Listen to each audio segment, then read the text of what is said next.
What's up, guys? You know what day it is, so let's get into it. Here's your tip of the week. Let's talk water pressure. So if you've ever felt like you had low water pressure in your house and wanted to go about adjusting that but didn't know how, this is actually where you can do it. So you want to locate your main water shutoff valve. In this case here, and in a lot of homes in Florida, you will find that on the exterior of the home. If you're in the Midwest or Northeast somewhere and you have a basement, most likely it'll be in the basement by your water meter.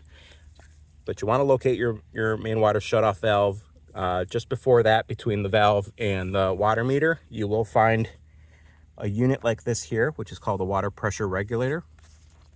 And this is what really regulates the pressure that's coming into the home. If you do have one of these, not all homes have this. If you do have one of these, it's most likely because there is a high pressure coming in from the water source or from the water meter.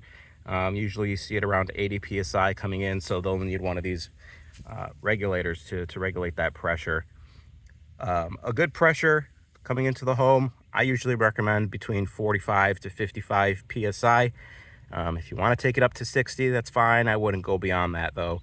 You may hear some people say, you can even take it up to 70 psi. I personally wouldn't recommend that. Having a high pressure coming into the home, you can have some issues with your appliances, damaging your appliances, with your water lines, with the connections in those lines. But you also get some water hammer. So if you ever do hear any water hammer in your lines, it could be because you have high pressure. Now, as far as adjusting it, there are two nuts here. One's a locking nut, one's the adjusting nut. You'll want to loosen that locking nut first, and then you can adjust the nut here to change the pressure. And that will increase or decrease the pressure coming into your home. As far as reading the pressure, you want to buy a gauge. They're pretty cheap, usually around $10 or so. And you'll want to hook it up to either a kitchen faucet or a bib like I have here. And you want to make sure that all of the water, all of the faucets in the house, everything is shut off. You don't want any running water when you're checking the pressure here. So basically you'll connect this to the bib here. Let's go ahead and turn this on. So we can actually see in this one here, we're right around 65 psi.